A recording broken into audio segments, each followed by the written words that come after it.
ఆటగాళ్ల ఎంపిక విషయంలో ఢిల్లీ డిస్ట్రిక్ట్ క్రికెట్ అసోసియేషన్ పెద్ద వివాదంలో చిక్కుకుంది. మరో 2 రోజుల్లో విను మన్కట్ ట్రోఫీ రాంచీ వేదికగా ప్రారంభం కానుంది. ఈ క్రమంలోనే ఢిల్లీ అండర్-19 జట్టును డీడీసీఏ ఎంపిక చేయగా ఈ ఎంపికలో ఓ పెద్ద గోల్మాల్ బయటపడింది. వికెట్ కీపర్ గా అనుభవం లేని ఓ ఓపెనింగ్ బ్యాటర్ను ఢిల్లీ అండర్-19 జట్టులో రెండో వికెట్ కీపర్ గా ఎంపిక చేసినట్లు ఆరోపణలు వెలుగులోకొచ్చాయి. ఇక ఇదంతా కూడా డీడీసీఏలోని ఓ సీనియర్ అధికారి ఒత్తిడి వల్లే జరిగిందని ఇన్సైడ్ వర్గాలు పేర్కొంటున్నాయి.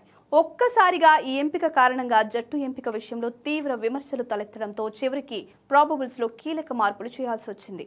అక్టోబర్ 3వ తేదీన 23 మంది సభ్యులతో కూడిన ఢిల్లీ అండర్-19 జట్టును ప్రకటించగా అందులో అభిరాజ్ గగన్ సింగ్ ను వికెట్ కీపింగ్ కు ఫస్ట్ చాయిస్ గా పేర్కొన్నారు.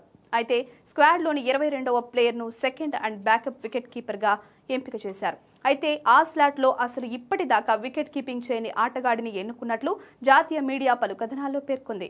ఆపై ఒక్కసారిగా అసోసియేషన్ లో తీవ్ర వ్యతిరేకత వచ్చింది. ఈ విషయాన్ని పలువురు సీనియర్ డీడీసీఏ అధికారులు నేరుగా అధ్యక్షుడు రోహన్ జైట్లీ దృష్టికి తీసుకెళ్లారు. అర్హత ఆధారంగా కాకుండా ఇలా ఒకరిద్దరి పెద్దల ఒత్తిడి వల్ల ఆటగాళ్లను టీంలో చేర్చుకోవడం సరికాదని వాపోయారు. దీంతో వెంటనే జైట్లీ ఈ అంశంపై చర్యలు తీసుకున్నారు.